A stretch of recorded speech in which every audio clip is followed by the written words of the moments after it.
तो चलो आज के क्लास में चैप्टर कवर करने वाले हैं टॉपिक को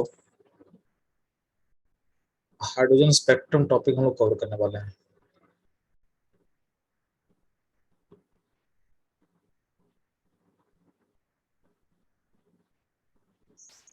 ठीक। इस टॉपिक में ध्यान देना, सबसे पहले आपको इंपॉर्टेंट चीज है कि आपको हाइड्रोजन का एनर्जी लेवल आपको याद कर लो तो अच्छा रहेगा। ठीक है, तो लास्ट क्लास में हम लोग ऑलरेडी एनर्जी लेवल हम लोग पढ़ चुके हैं, उसमें दोबारा बस बता दे रहा हूँ। ठीक है, तो हाइड्रोजन लाइक एटम के लिए एनर्जी का एक्सप्रेशन क्या था जी? उसके nth ऑर्बिट में एनर्जी का एक्सप्रेशन ऐसा था, energy of ground state, energy of ground state of hydrogen Eg का मतलब क्या होता है? Energy of ground state of, ground state का मतलब क्या होता है? N number one, orbit number one. तो energy of ground state of hydrogen atom of H atom. तो हाइड्रोजन का जो ग्राउंड स्टेट होता है, यानी हाइड्रोजन का जो ग्राउंड स्टेट होता है वो होता है n इक्वल टू वन पे। ठीक है, यानी हाइड्रोजन के फर्स्ट ऑर्बिट का एनर्जी लेवल को बोला गया है हाइड्रोजन का ग्राउंड स्टेट। ठीक है, into into Z square by n square. ये होता है किसी भी हाइड्रोजन लाइक एटम और आयन। ठीक है, तो हाइड्रोजन लाइक एटम और आयन का एनर्जी जो होता है nth ऑर्बिट का, उसको इससे सब लिंक कर सकते हो। ठीक है, अब जो ग्राउंड स्टेट एनर्जी होता है, यानी जब जेड को वन पुट कर दो, यानी इसका मतलब हाइड्रोजन होता है एन को वन पुट कर दो। ठीक है, तो उस केस में जो एनर्जी है उसका वैल्यू मैं आपको बता दे रहा हूँ। उसका वैल्यू होता है, या तो इसको ले सकते हो माइनस आर एच सी, ले सकते हो आर एच सी। अब आर एच सी में आर जो है, आर को बोला गया है रेडबर्ग नंबर। आर है रेडबर्ग नंबर, तो आर का वैल्यू कितना था जी? ये था 1.1 इंटू 10⁷ मीटर इनवर्स। ये है आर का वैल्यू। आर को बोला गया है Rydberg number, Rydberg number. H था प्लैंक कांस्टेंट, एच का वैल्यू होता है 6.626 इंटू 10⁻34।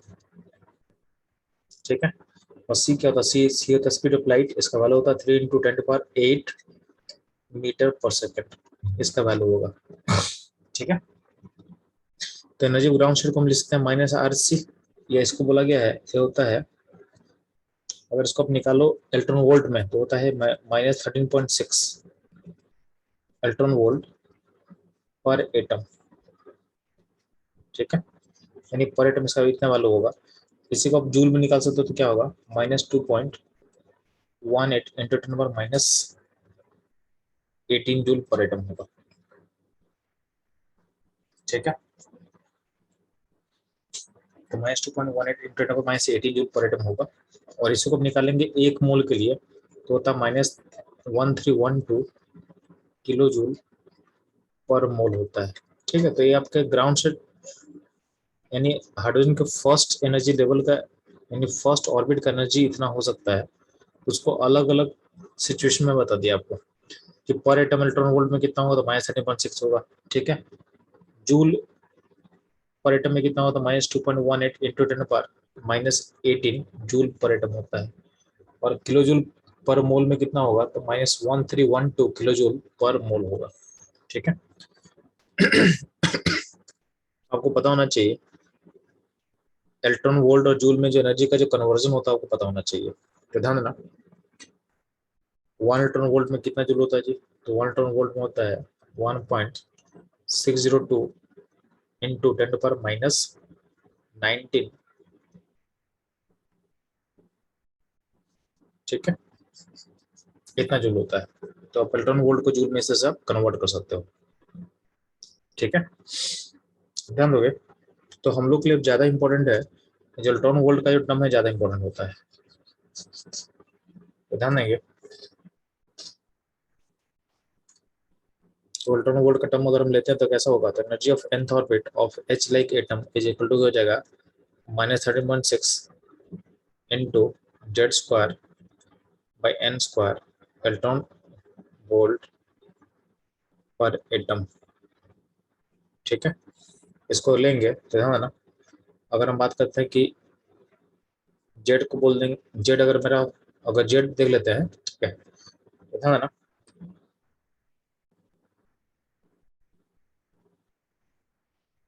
अगर आपका एच, अगर आप हाइड्रोजन की बात कर रहे हो तो हाइड्रोजन का क्या होगा, जेड क्या हो जाएगा, 1 हो जाएगा।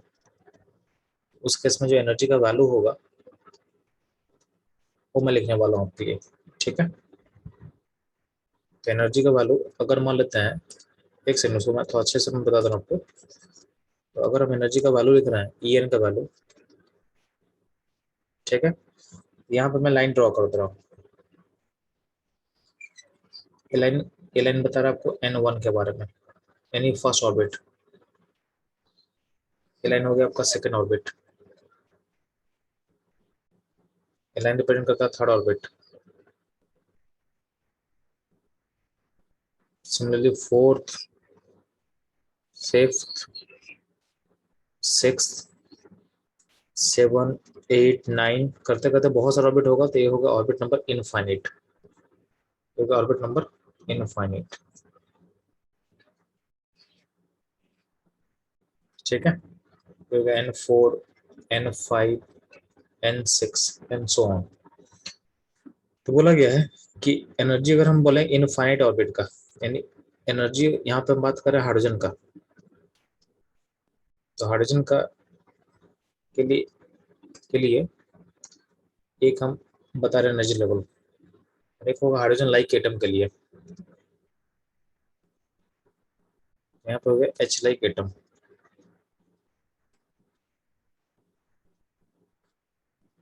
तो हाइड्रोजन के लिए एनर्जी लेवल क्या है, चलो तो अब पता होना चाहिए कि अगर हम जेड, एच के लिए जेड क्या हो, जेड 1 पुट कर देंगे हम लोग, तो वैल्यू कितना हो जाएगा ये, तो हो जाएगा, फर्स्ट का जो वैल्यू होगा वो वैल्यू हो जाएगा -13.6 इलेक्ट्रॉन वोल्ट। सेकंड का वैल्यू हो जाएगा -3.4 इलेक्ट्रॉन वोल्ट। थर्ड का वैल्यू हो जाएगा -1.51। फोर्थ का वैल्यू हो जाएगा -0.85। ठीक है, फिफ्थ का वैल्यू हो जाएगा -0.54। ठीक है, फिफ्थ का वैल्यू हो जाएगा -0.54। ठीक है, उसका कितना वैल्यू, उसका वैल्यू क्या करना, उसका सिक्स का वैल्यू हो जाएगा -0.38, -0.38 हो जाएगा, -0.38 हो जाएगा। सारा करंट कितना होगा, इलेक्ट्रॉन वोल्ट ही रहेगा ना, सारा इलेक्ट्रॉन वोल्ट में रहेगा। तो हाइड्रोजन का अलग अलग एनर्जी लेवल को कम से कम वो 6 तक याद रखना है, इसका बहुत ज्यादा यूज होगा आगे की, आगे क्वेश्चंस में।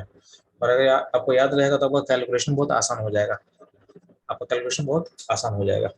ठीक है, अब ध्यान देना पे,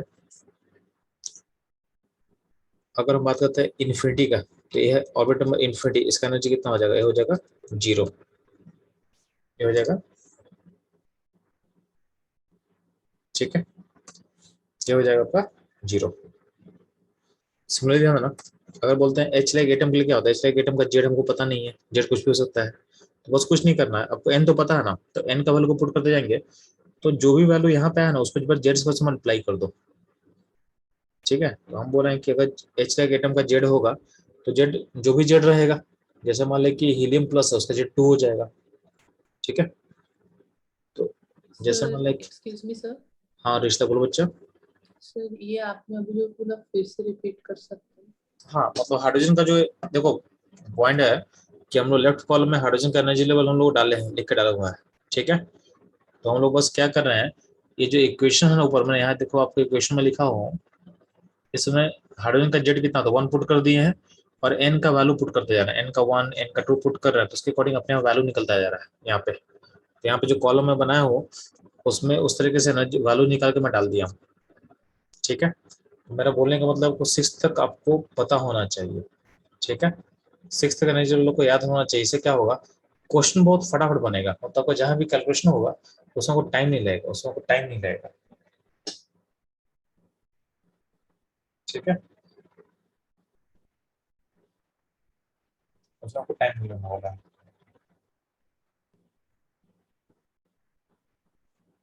तो ध्यान देना, तो अगर आप हाइड्रोजन का एनर्जी लेवल पता चल गया तो हाइड्रोजन का ध्यान देना, इस एनर्जी लेवल को मैं ऐसे भी लिख सकते हैं ना, इसमें अगर आप ध्यान देना, आप -13.6 बाई एन स्क्वायर को अंदर कर लो और बाहर मल्टीप्लाई कर दो जेड स्क्वायर को, ठीक है। तो जेड अगर 1 कर देंगे तो हाइड्रोजन हो जाएगा, और जेड अगर कुछ और करेंगे, जैसे मान लें कि He प्लस है, तो He प्लस का जेड कितना हो जाएगा जी, जेड 2 हो जाएगा, ठीक है। Li+2 का जेड कितना हो जाएगा, 3 हो जाएगा। D+3 का जेड कितना हो जाएगा, 4 हो जाएगा, ठीक है। तो जेड को अगर हम बोले कि यहाँ जो अब अलग क्यों नहीं हो गया हाइड्रोजन के लिए, ये होगा आपका हाइड्रोजन के लिए, ठीक है। तो हाइड्रोजन के तो हम निकाल चुके वैल्यू, तो जो हाइड्रोजन का वैल्यू निकाले उसमें बस जेड से मल्टीप्लाई कर देंगे, तो हाइड्रोजन लाइक एटम का एनर्जी मेरे पास आ जाएगा, हाइड्रोजन एटम और आयन का एनर्जी मेरे पास आ जाएगा। तो आपका बस क्या करना है, इसको -13.6 को मल्टीप्लाई कर दोगे जेड स्क्वायर से, जो भी जेड होगा पुट कर देंगे, अपना आंसर आ जाएगा। -3.4 को मल्टीप्लाई कर दोगे जेड स्क्वायर से, ठीक है। -1.51 को मल्टीप्लाई कर दोगे आप जेड स्क्वायर से, -0.85 को मल्टीप्लाई कर दोगे आप जेड स्क्वायर से, -0.54 को मल्टीप्लाई कर दोगे आप जेड स्क्वायर से, -0.38 को मल्टीप्लाई कर दोगे आप जेड स्क्वायर से, ठीक है। तो जेड स्क्वायर से मल्टीप्लाई कर दो, अपने आप क्या होगा, हाइड्रोजन लाइक आयन का भी एनर्जी आप निकाल सकते हो, का भी एनर्जी आप निकाल सकते हो, ठीक है। अब ध्यान दोगे,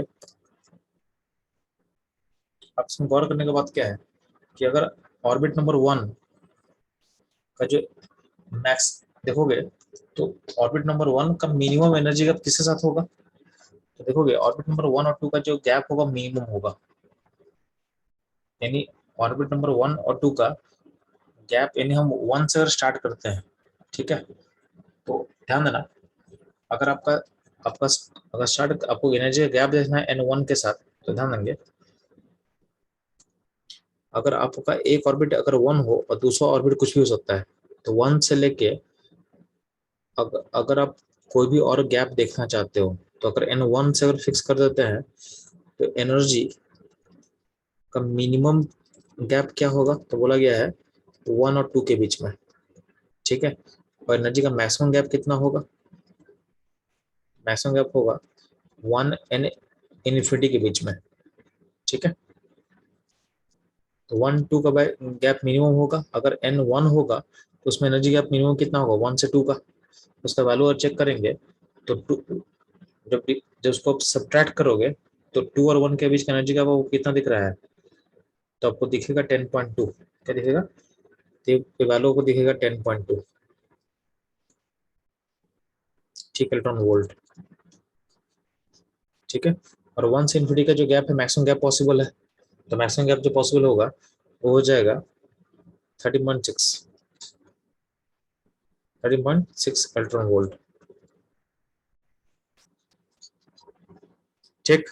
सिमिलरली ध्यान देना, अगर आप आपका स्टार्टिंग अगर n2 से करते हो, तो n2 का मिनिमम एनर्जी गैप कब होगा, 2 से 3 के बीच का, और n2 का मैक्सिमम एनर्जी गैप कितना होगा, 2 से इन्फिनिटी के बीच का। मिनिमम गैप का वैल्यू अगर वैल्यू देखोगे, तो मिनिमम गैप का वैल्यू कितना होगा, तो 2 से 3 के बीच में गैप का वैल्यू देखोगे तो कितना हो जाएगा, 1.51, और 3.4 को माइनस करेंगे तो ऑलमोस्ट हो जाएगा 1.89 के आसपास हो जाएगा, 1.89 के आसपास हो जाएगा, ठीक है। तो 1.89 इलेक्ट्रॉन वोल्ट है, 1.89 इलेक्ट्रॉन वोल्ट होगा, और 2 से इन्फिनिटी का जो गैप होगा उसका वैल्यू कितना होगा, तो उसका गैप वैल्यू होगा 3.4 इलेक्ट्रॉन वोल्ट हो जाएगा, क्योंकि इन्फिनिटी का एनर्जी कितना है जी, इन्फिनिटी का एनर्जी 0 होता है ना, इसलिए क्या होता है, गैप लो तो बस पॉजिटिव कर देना आपको। सिमिलरली अगर बात करते हैं, अगर आप n3 से स्टार्ट करते हो, n3 पॉइंट पे मिनिमम गैप कब पॉसिबल है, कितना होगा, जब 3 से 4 का गैप मिनिमम होगा, और मैक्सिमम गैप कब होगा, तो 3 से इन्फिनिटी पे जाएगा, तो 3 से इन्फिनिटी का जो गैप का वैल्यू हुआ है वो कितना होगा, तो हो जाएगा 1.51 इलेक्ट्रॉन वोल्ट होगा मैक्सिमम। मिनिमम कैसे निकालेंगे, तो 1.51 और 0.85 का डिफरेंस निकाल लेना, 0.85 का आप डिफरेंस निकाल लेना, ठीक है। तो डिफरेंस निकालो तो कितना आ जाएगा 0.85, ठीक है, 1.51, तो ऑलमोस्ट आ जाएगा 66 के आसपास, 0.66 इलेक्ट्रॉन वोल्ट इसका वैल्यू आ जाएगा, ठीक है।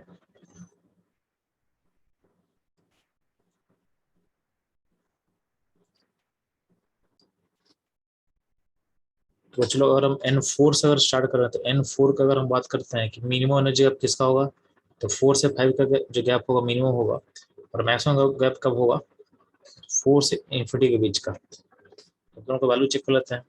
तो N4 पे एनर्जी कितना था जी 0.85 था, और N5 का एनर्जी कितना है 0.54 है। डिफरेंस कितने का आएगा जी, तो 0.31 का डिफरेंस आएगा, तो इसका डिफरेंस होगा 0.31 का,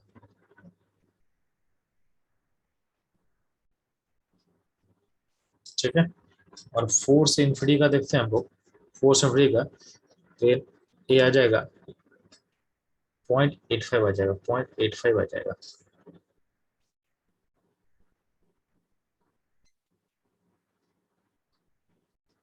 ठीक है, 0.85 आ जाएगा। अब और क्या करना आप लोगों को, ठीक है। अब एक बार गौर करना इसमें, हम पहली बात है कि जैसे जैसे आप मूव कर रहे हो आगे ना, एनर्जी का जो गैप है डिक्रीज करते जा रहा है। जैसे मान लो 1 2 2 3 3 4, यहाँ से आप गौर करना ये वैल्यू घट रहा है, ये वैल्यू डिक्रीज करता जाएगा, यानी दो सक्सेसिव ऑर्बिट के बीच का एनर्जी गैप क्या हो रहा है, डिक्रीज होता जा रहा है, आपको दिख रहा होगा। तो जितना हम दूर जाएंगे उतना ही क्या होगा, ऑर्बिट के बीच का एनर्जी गैप क्या होगा, मर्ज करता जाएगा। इसका मतलब बोल सकते हैं जैसे हम मूव करेंगे टुवर्ड्स इन्फिनिटी, तो एनर्जी का गैप ऑलमोस्ट मर्ज करना स्टार्ट कर देगा। देखो डिफरेंस बहुत घटते जा रहा है, ठीक है। तो जैसे जैसे ऊपर मूव करते हैं, दो सक्सेसिव ऑर्बिट्स के बीच का एनर्जी गैप क्या होता है, डिक्रीज करता है, और काफी रैपिडली डिक्रीज करता है, ठीक है, काफी रैपिडली डिक्रीज करता है। आप ध्यान इससे ध्यान समझो ना कि N6 का एनर्जी -0.38 है, और N इन्फिनिटी का एनर्जी 0 है, यानी N6 और N इन्फिनिटी के बीच में बहुत सारा ऑर्बिट होगा, जो इतने छोटे से एनर्जी गैप में क्या होगा, ही बंधा होगा। इसका मतलब बहुत सारा ऑर्बिट का गैप क्या होगा, ना के बराबर होगा, मतलब नेग्लिजिबल होगा बोल सकते हैं, ठीक है। एक पॉइंट ध्यान देना। तो जैसे से मूव करते हैं एनर्जी गैप क्या होता है, डिक्रीज करना स्टार्ट करता है। इसमें एक और पॉइंट आपको ध्यान देना है, ठीक है, कि अगर मान लेते हैं कि आप ऐसा करो ना,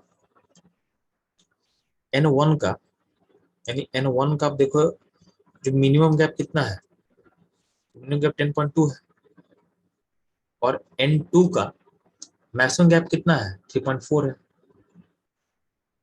अब देखो N1 का जो मिनिमम गैप है वो N2 के मैक्सिमम गैप से बड़ा है। फिर चेक करते हैं N2 का मिनिमम गैप कितना है, तो 1.89 है, और N3 का मैक्सिमम गैप कितना है 1.51 है। तो N2 का जो मिनिमम गैप है वो N3 के मैक्सिमम गैप के से भी बड़ा है। अगर हम N3 पे बात करते हैं तो N3 का मिनिमम गैप कितना है 0.6 है, ठीक है, और N4 का मैक्सिमम गैप कितना है 0.85 है। तो यहाँ पे रिलेशन होल्ड नहीं करेगा, यहाँ पे रिलेशन होल्ड नहीं करेगा। तो वो दिखाना चाहते हैं कि जो N1 का मैक्सिमम मिनिमम गैप है वो N2 के मैक्सिमम गैप से बड़ा होगा, N2 का जो मिनिमम एनर्जी गैप है वो N3 के मैक्सिमम एनर्जी गैप से बड़ा होगा, बट N3 का जो मिनिमम गैप है वो N4 के मैक्सिमम गैप से बड़ा नहीं होगा, यानी थर्ड तक ये वैलिड होगा, थर्ड के आगे जा नहीं पाएगा। तो ऐसा इसको बोल सकते हैं कि एनर्जी गैप ऑफ, ठीक है, of nth orbit, energy gap minimum of nth orbit is greater than energy gap of maximum of n+1 orbit, ठीक है, n और n+1 इज वैलिड जब n = 2, ठीक है, 1 एंड 2, यानी एन 1 2 के लिए वैलिड होगा, एन और 1 हो या 2 हो उसके लिए वैलिड होगा, एन 3 का के लिए वैलिड नहीं होगा। ठीक है, तो फर्स्ट का एनर्जी गैप मिनिमम जो होता है सेकंड के मैक्सिमम एनर्जी गैप से बड़ा होगा, सेकंड का जो एनर्जी गैप मिनिमम होगा वो थर्ड के एनर्जी गैप ऑफ मैक्सिमम से बड़ा होगा, बट ये थर्ड में वैलिड नहीं होता है। ठीक है,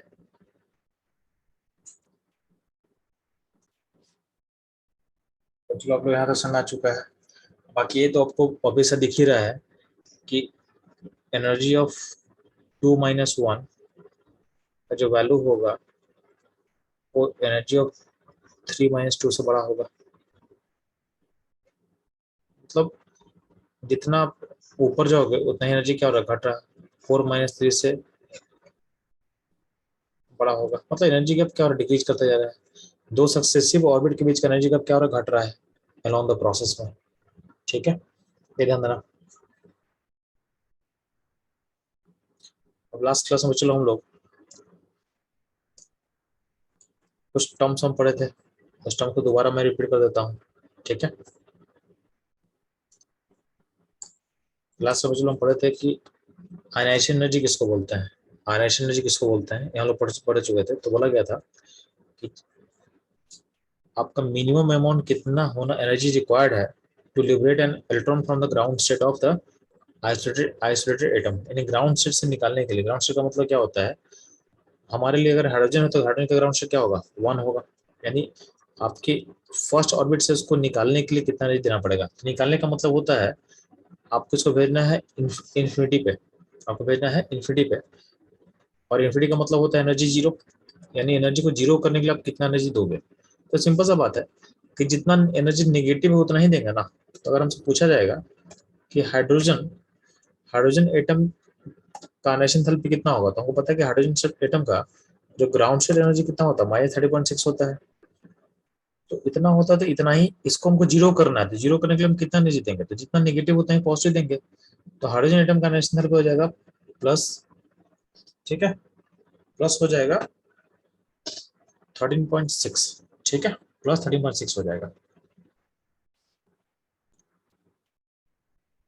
तो बच्चों लोग आप लोग को आयनेशन थेरेपी क्लियर हो रहा है। मतलब सिंपली है ना, आयनेशन थेरेपी का मतलब होता है कि आपको ग्राउंड स्टेट से निकालने में उसको कितना नहीं देना पड़े। तो निकालने का मतलब ये होता है ना कि आपको उसको भेजना है इन्फिनिटी पे, तो वहां पे जितना नहीं देना पड़े वो आपका हो जाएगा।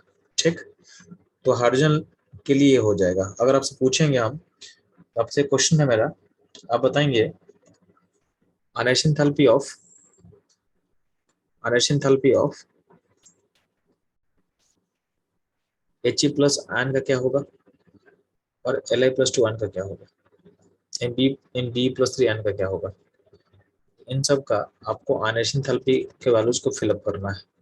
ठीक है, जल्दी से फास्ट रिस्पॉन्स करेंगे आप लोग।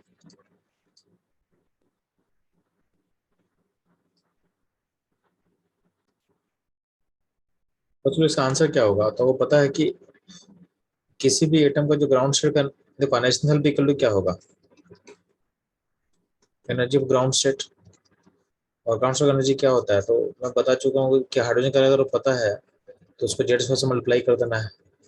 ठीक है, तो हीलियम का जेड कितना होता है जी, तो हीलियम का जेड 2 होगा, लिथियम का जेड कितना होगा, 3 होगा। ठीक है, इन सारे का जेड आपको पता है, तो इसको मैं अलग से मैं लिख दे रहा हूँ, जेड का मैं कॉलम बना दे रहा हूँ। देखो जेड का call, Z of lithium 2, sorry helium 2, lithium 3 और बेरिलियम 4। तो नेशनल भी बस उसको मल्टीप्लाई कर, तो इसका हीलियम का आंसर कितना होगा, तो -13.6 को मल्टीप्लाई कर देंगे 4 से। लिथियम में क्या होगा, -13.6 को मल्टीप्लाई कर देंगे 9 से। और बेरिलियम में क्या होगा, -30.6 को मल्टीप्लाई कर देंगे 16 से। ये हो जाएगा सारे का इलेक्ट्रॉन वोल्ट। ठीक है, ये हो जाएगा सारे का इलेक्ट्रॉन वोल्ट। ठीक है,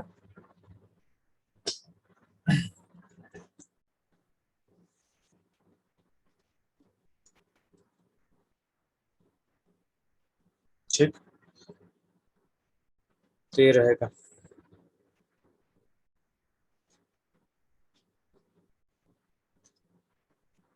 ठीक है, जिस तरह से हम लोग ये निकाल सकते हैं। अगला पॉइंट होता है ना, कभी कभी ऐसा पूछेगा आपसे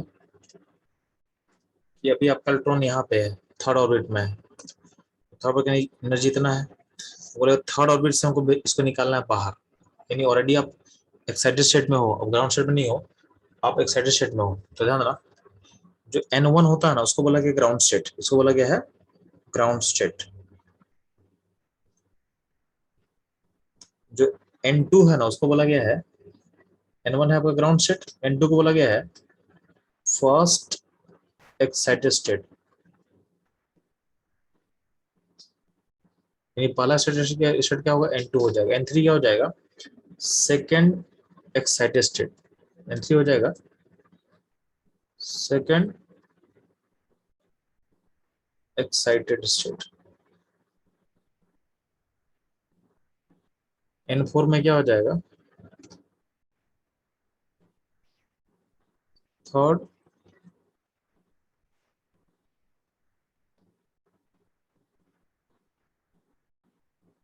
excited state.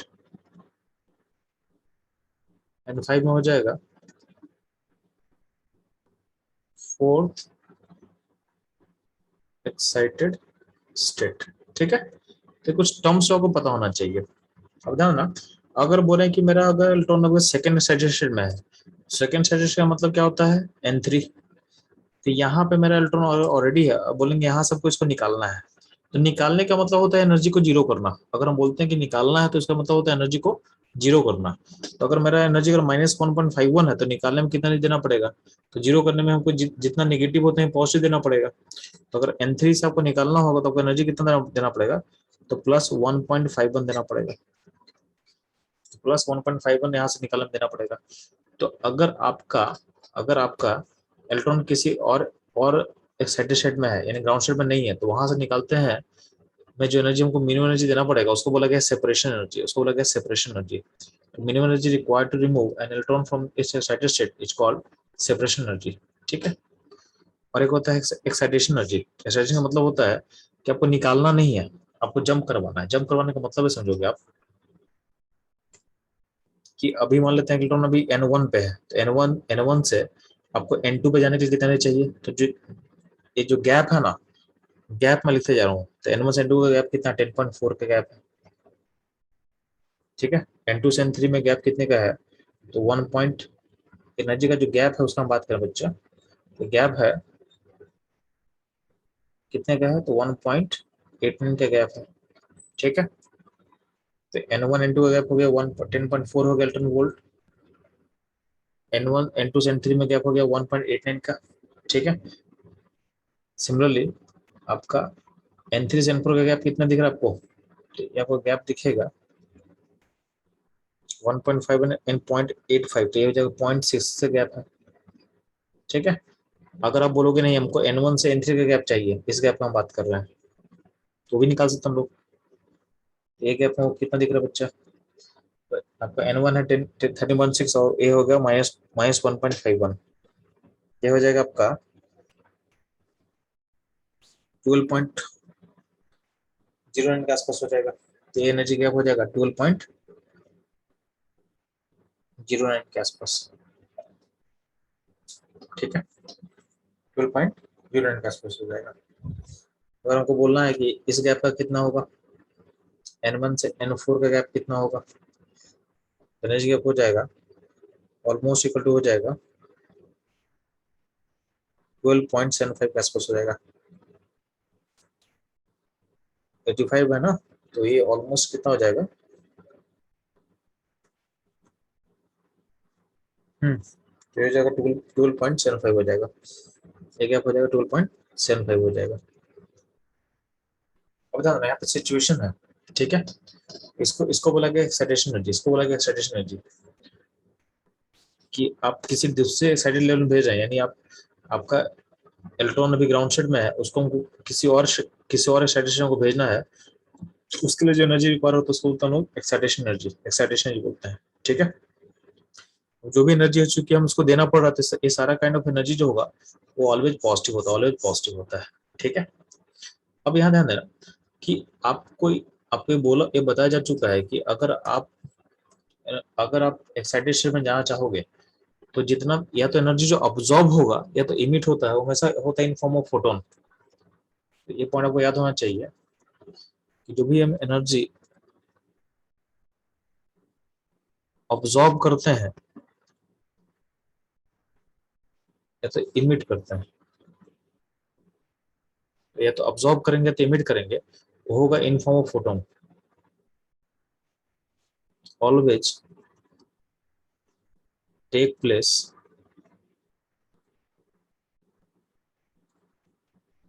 In form of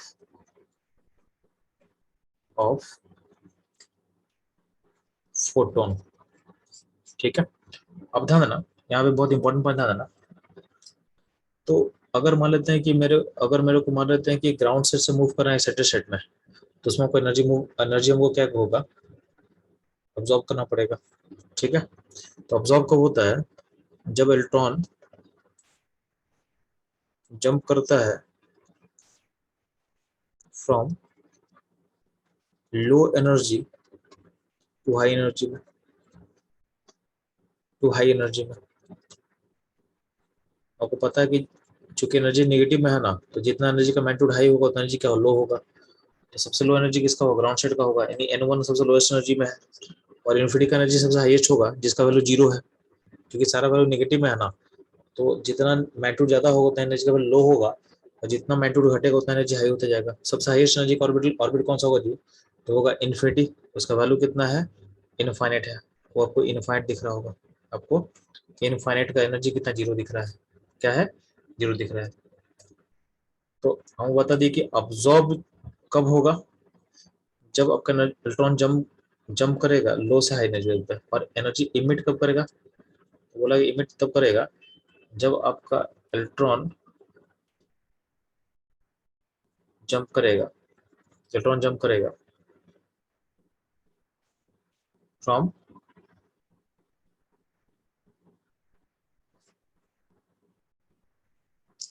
high energy level, यानी हाई एनर्जी से जंप करेगा लो एनर्जी पे। तो फोटोन क्या होगा, लोअर एनर्जी पे अगर जंप होता है तो फोटोन इमिट करेगा। ठीक है, अब ध्यान ना, जब बात करते हैं अब्सॉर्ब करने का ना, तो कौन सा फोटोन अब्सॉर्ब होगा, तो उस पर कंडीशन अप्लाई कर रहा है। ठीक है, आपको वही फोटोन अब्सॉर्ब करेगा, तो condition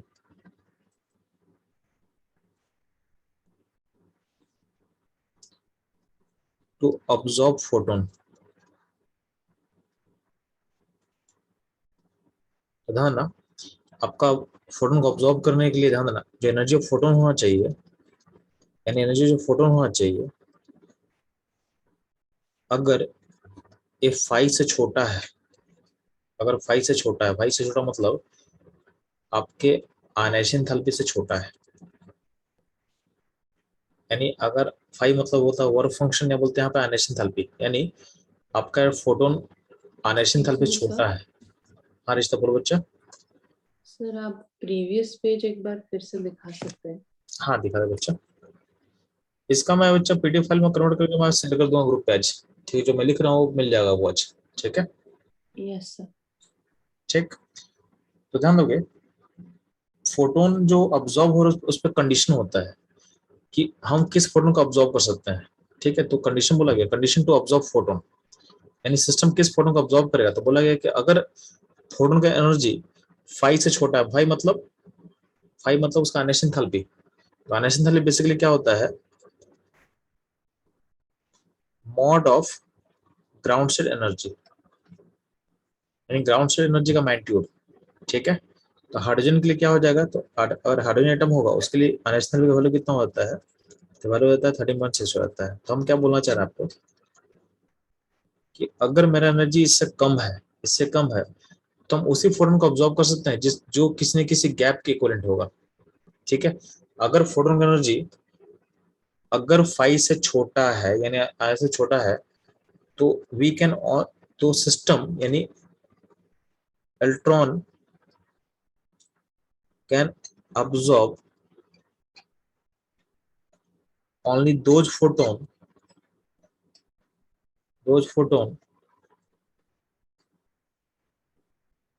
whose energy any correspond to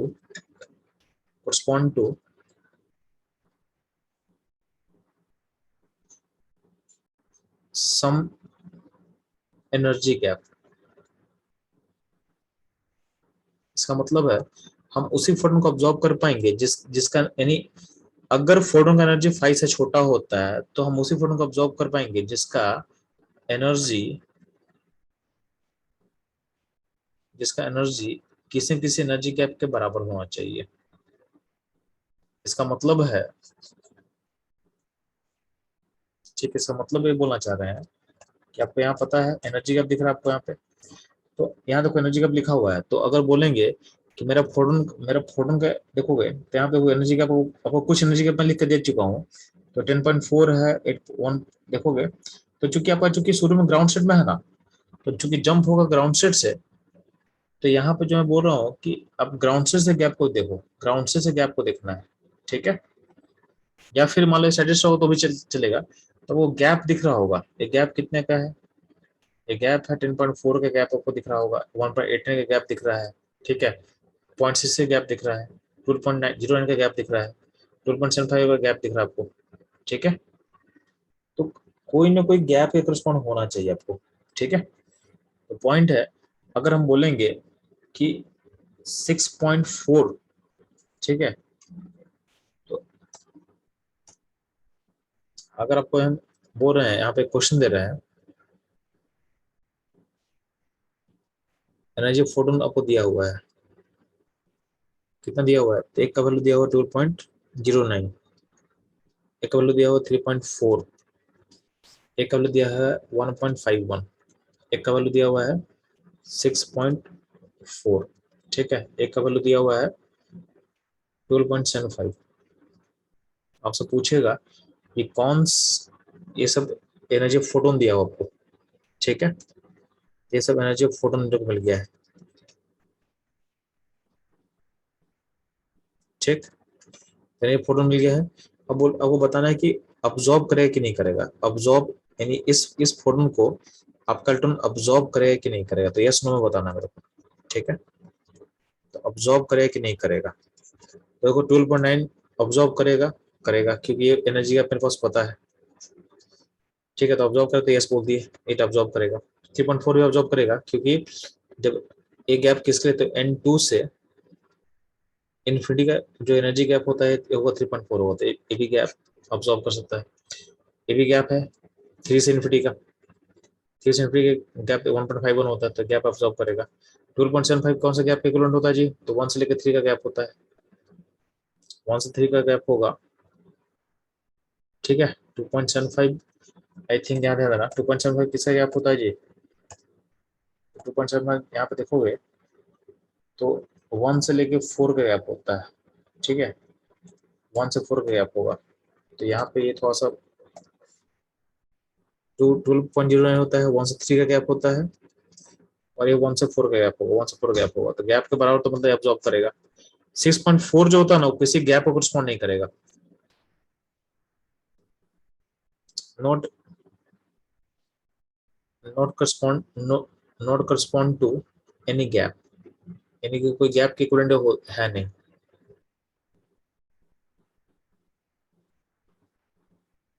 gap तो not correspond to any gap, ठीक है।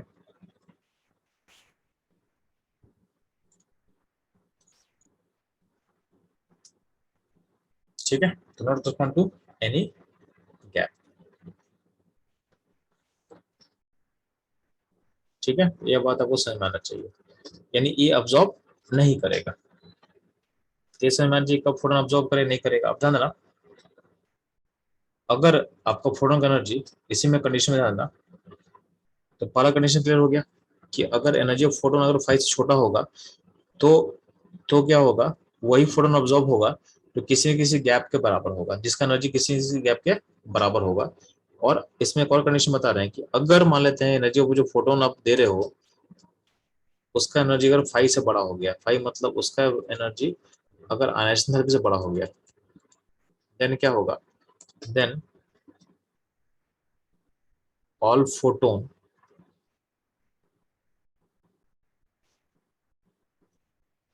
Can be absorb, can be absorb.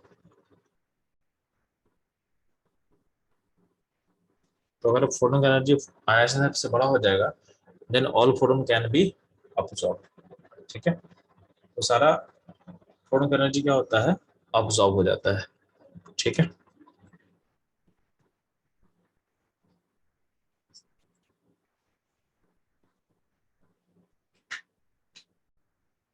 तो एनर्जी फोटोन ग्रेटर देन क्या होता है, ionization therapy, then all photon can be absorbed. ठीक है, और इसमें जो होता है, इसमें आप पढ़े हो, अगर मान लेते हैं कि जो एनर्जी फोटोन होगा तो आपके कुछ एनर्जी जाएगा उसके 5 को बैलेंस करने में, यानी आपके एनर्जी को बैलेंस करने जाएगा, और जो बचा हुआ एनर्जी होगा वो जाएगा आपके काइनेटिक एनर्जी में, वो आपके जाएगा काइनेटिक एनर्जी में। ये एनर्जी कंजर्वेशन यूज कर सकते हैं। ठीक है, अगर 5 से अगर नेशनल पे से बड़ा अगर एनर्जी का फोटोन अगर टकराएगा तो आपका इलेक्ट्रॉन बाहर निकल जाएगा, और जो बचा हुआ एनर्जी है वो काइनेटिक एनर्जी में आपको दिखेगा। तो ये आपका फ्रीक्वेंसी कंडीशंस हो गया है। तो अगर एनर्जी में बात करते हैं, तो अगर आयनाइजेशन थेरेपी के इक्विवेलेंट जो एनर्जी होता है उसको हम एच न्यू अगर नोट बोले, यानी फ्रीक्वेंसी को न्यू नोट बोले, तो ये इसके अकॉर्डिंग आप सोच सकते हो। ठीक है, ये ध्यान देना, ये रहेगा कंडीशंस। ठीक, अब ध्यान देना, अगला पॉइंट क्या है कि आपको पता है कि एनर्जी ऑफ nth ऑर्बिट आपको पता कितना होता है, -RSC इंटू Z²/n² होता है। ठीक, तो अगर बोल लेते हैं कि अगर आपका जो एनर्जी गैप का हम बात करते हैं, एनर्जी गैप यानी चेंज, एनर्जी गैप का हम बात करते हैं बिटवीन n1 टू n2। ठीक है, और हम एज्यूम कर ले रहे हैं, एज्यूम कर रहे हैं कि n2 क्या है, n2 बड़ा है, n2 बड़ा है। ठीक है, तो n1 n2 में मान लेते हैं कि n2 क्या है, n2 बड़ा है, मान लेते हैं हम। ठीक, तो n2 बड़ा है, तो अगर बोला कि इसके बीच का एनर्जी गैप कैसे निकालेंगे, तो सिंपल सा कुछ नहीं है, तो एनर्जी गैप का मतलब क्या होगा कि जितना ऑर्बिट नंबर बड़ा होगा उसका एनर्जी क्या होगा, लार्ज होगा, तो क्या होगा, E2 - E1 करेंगे। E2 - E1 जब करेंगे तो ये वैल्यू कितना हो जाएगा, तो आपका RHC कॉमन हो गया, और ब्रैकेट में हो जाएगा 1/n1² - 1/n2² हो जाएगा, और इन टू क्या हो जाएगा, Z² हो जाएगा। ठीक है, तो एनर्जी गैप से इस फॉर्मूले को लिंक कर सकते हैं, यही आपका दो ऑर्बिट के बीच का एनर्जी गैप ऐसे लिंक हो गया। ठीक है, अब इस एनर्जी गैप का अगर आपको फोटोन देना पड़ेगा, यानी एनर्जी गैप आप प्रोवाइड करो फोटोन से। ठीक है, मान लेते हैं इस एनर्जी गैप का अगर फोटोन जो आपको चाहिए, जो फोटोन या तो आप अब्जॉर्ब कब करोगे, जब इलेक्ट्रॉन जो है, इलेक्ट्रॉन जंप करेगा n1 से n2 पे, तो ऑब्जॉर्व करना पड़ेगा। अरे फोटोन इमिट कब होगा, या तो इमिट होगा जब इलेक्ट्रॉन जंप करेगा उल्टा, हाई एनर्जी लेवल से लो एनर्जी लेवल पे, n2 से जब n1 पे जंप करेगा तो एनर्जी इमिट करेगा इन फॉर्म फोटोन, यानी इस एनर्जी गैप का फोटोन इमिट करने वाला है।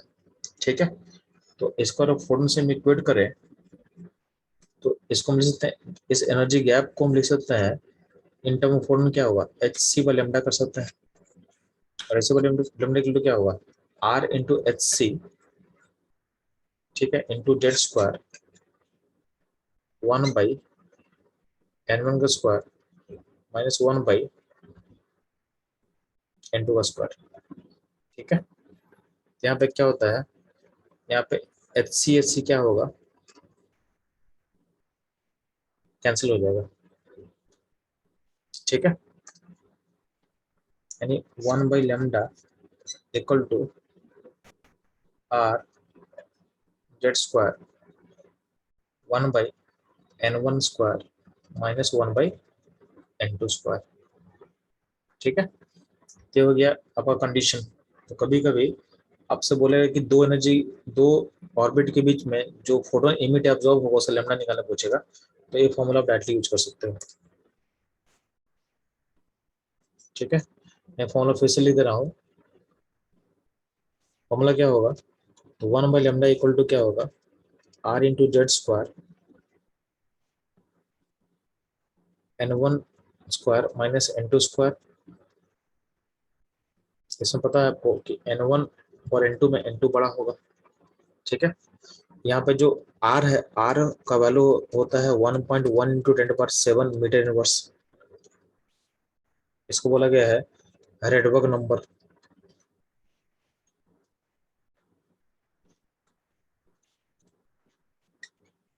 ठीक है, जेड होता है एटॉमिक नंबर। जेड हो गया आपके हाइड्रोजन लाइक एटम का एटॉमिक नंबर।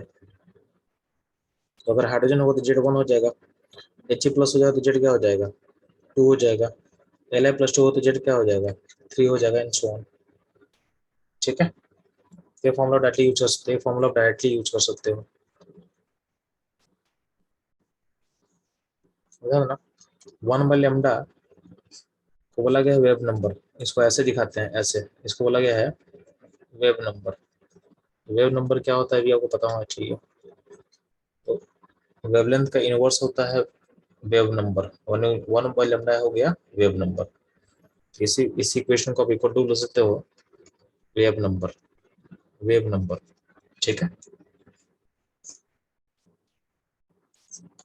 दे देना आप लोग। ठीक है,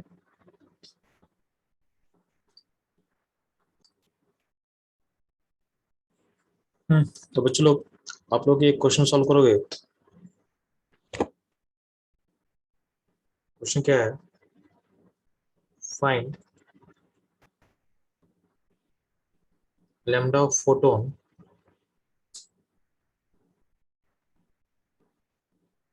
फॉर एनर्जी गैप बिटवीन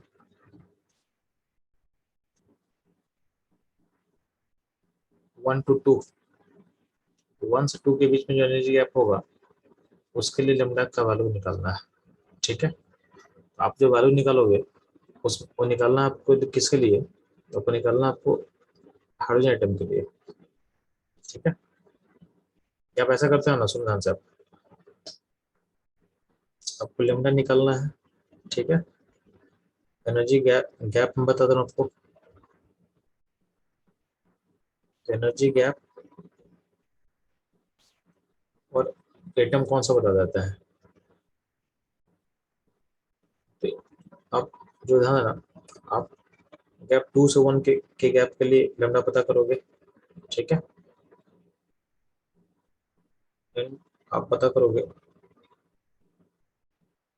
2 से 3 के लिए एंड 2 से 4 के लिए। ठीक है, आपका जो वैल्यू होगा लैम्डा का उसको आप आर एटम में छोड़ देना। लैम्डा निकालोगे इन टर्म्स ऑफ आर निकालना, इन टर्म्स ऑफ आर निकालना। Calculate in terms of R.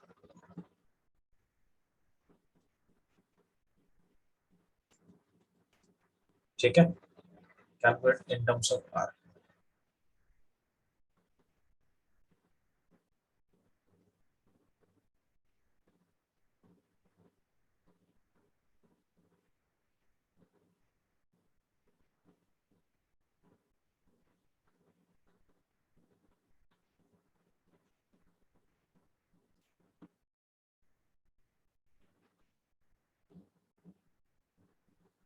तो चलो ध्यान देना, इसमें आपको करना क्या है, तो बहुत सिंपल काम करना है आपको।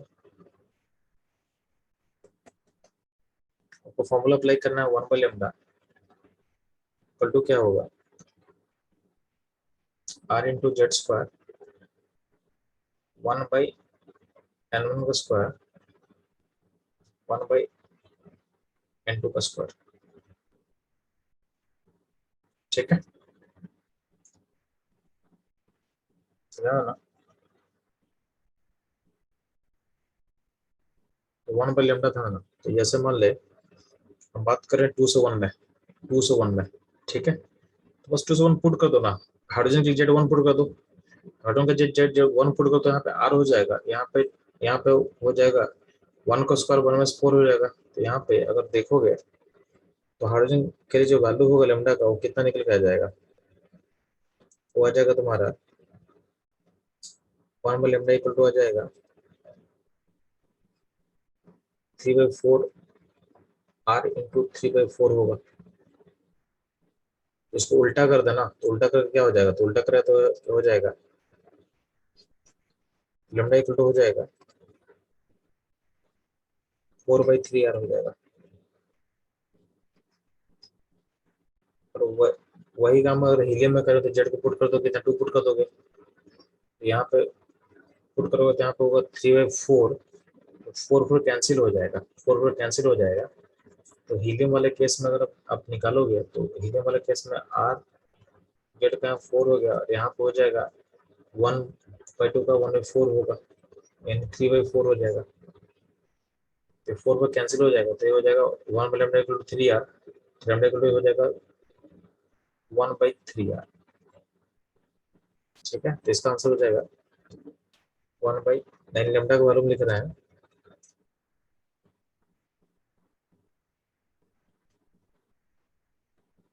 ठीक है। लिथियम का जेड होगा 3, तो 9 से मल्टीप्लाई करेंगे, 9 से मल्टीप्लाई करें तो उसमें लैम्डा का निकल जाएगा 4/27r, 4/27r। ठीक है, 4/27r। सिमिलरली आप क्या कर सकते हो, सिमिलरली आप 2 3 और 2 4 का भी आप लिख सकते हो। ठीक है, तो मान लेते मैं 2 4 का लिख दे रहा हूँ, 2 4 का लिख दे रहा हूँ, 2 4 में क्या देना, हाइड्रोजन के लिए लैम्डा कितना हो जाएगा, तो 1/n1, यानी आपको n1 स्क्वायर का वैल्यू कितना होगा 4/16, डिफरेंस कितना होगा, तो 4 कॉमन ले लो, तो 1/4 कॉमन होगा, तो हो जाएगा 3/4 हो जाएगा, यानी हो जाएगा 3/16 हो जाएगा। अब इसमें बस क्या करना है, आपको मल्टीप्लाई करते चलेगा, ये हो जाएगा लैम्डा हो जाएगा 16/3r होगा हाइड्रोजन के लिए। बाकी हीलियम में क्या करना है, उससे 4 उसके जेड स्क्वायर से डिवाइड कर दो। ठीक है, जेड स्क्वायर अगर निकालो तो जेड स्क्वायर से डिवाइड करना पड़ेगा। ठीक है, तो अब इसको जब सॉल्व करोगे ना, तो लैम्डा जब निकालोगे तो क्या होगा, आपका रिवर्स होगा ना, तो जेड पर नीचे आ जाता है, जो भी वैल्यू आपका होगा उसको जेड स्क्वायर डिवाइड कर दोगे। ठीक है, तो ये वैल्यू आ रहा है हाइड्रोजन के लिए, तो अब हीलियम के लिए क्या होगा, तो एच प्लस के उसको डिवाइड करो जेड स्क्वायर से, तो क्या हो जाएगा 4/3r हो जाएगा लैम्डा का वैल्यू, हो जाएगा लैम्डा का वैल्यू, और यहाँ का वैल्यू कितना हो जाएगा, तो ये हो जाएगा, यहाँ फिर से डिवाइड करो, अब कितना उसके जेड स्क्वायर से, तो वैल्यू इतना था, तो 16/3r को डिवाइड करोगे आप 9 से, तो हो जाएगा 16/27r हो जाएगा। ठीक है, तो 2 से 4 के जम का मैंने लैम्डा निकाल दिया सारे केस में। ठीक है, in terms of R, R क्या है, रेडबर्ग कांस्टेंट, यानी आर का वैल्यू कितना पुट करो फाइंड दिया 1.1 × 10⁷ मीटर इनवर्स। ठीक है, तो चलो आज का क्लास इतना ही रहेगा।